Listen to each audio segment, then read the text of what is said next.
তো ফাইনালি আমি রেডি হয়ে গেছি, আর একজন আমি রেডি হয়ে গেছি আর একজন রেডি হয়নি, তার পারতেন না, তখন আমাকে তাড়া দিয়ে দিয়ে ওঠাবে। তো দেখা যাক কখন বেরোই।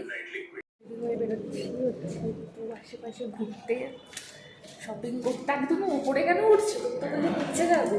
আচ্ছা, হোটেলে একটা সুইমিং পুল আছে, তাই আমার বর যাচ্ছে এখন দেখতে যে সুইমিং পুলটা কেমন, কীরকম অ্যাম্বিয়েন্স সব দেখতে যাচ্ছে। তো আমিও যাচ্ছি, তো আশপাশে ঘুরতে চলে তোমাদেরকেও দেখাই। হচ্ছে হোটেলের ওপরে হচ্ছে রেস্টুরেন্ট, আই ডোন্ট নো। ওই দিকটা হচ্ছে সুইমিং পুলের দিকে কোনো আলো নেই।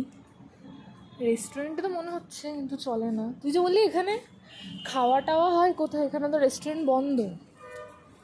এরকম সার্ভিস নিচে তো রেস্টুরেন্ট নিচে আছে। আর এখান থেকে এই যে একদম মেন রোডের উপরেই আমাদের হোটেলটা, এই যে। আর এই দিকে গেলে হচ্ছে মার্কেট, আমরা এই দিকটাতেই এখন যাব। হ্যাঁ, তো তুই সুইমিং পুল দেখতে এলি, কই সুইমিং পুল? তো ওই তো তুই যেটা ভেবেছিলি সেটা তো আর করা যাবে না। তো যাই হোক, এখন হচ্ছে আমরা যাবো শপিংয়ে। তো যাই, টাটা।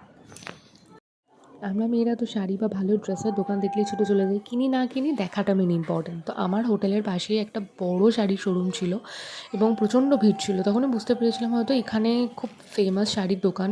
আর আমি এক্সপেক্টই করিনি যে আমার হোটেলের পাশে এরকম একটা শাড়ির দোকান থাকবে। তো টুক করে চলে গেছিলাম। আমি নিজের জন্য কিছু কিনিনি, মা আর পিসির জন্য দুটো শাড়ি নিয়েছিলাম। আর শাড়ির দাম এখানে মানে সত্যি রিজনেবল প্রাইসে, মানে অনেক কম প্রাইসে এত ভালো শাড়ির কালেকশন ছিল কি বলবো। তো আমি দুটো মাইসোর সিল্ক নিয়েছিলাম, বেছে বেছে মানে লেখা দেখেই নিয়েছি, কারণ আমার শাড়ির প্রতি কোনো আইডিয়া নেই কোন শাড়িটাকে কী বলে। তো দেখে দেখেই নিয়েছিলাম যে মাইসোর সিল্ক। তবে আরও ভালো মাইসোর সিল্ক শুরুই হয় নাকি 16,000 15,000 এরকম দাম দিয়ে। তো এটাই হচ্ছে সেই শাড়ির শোরুমটা।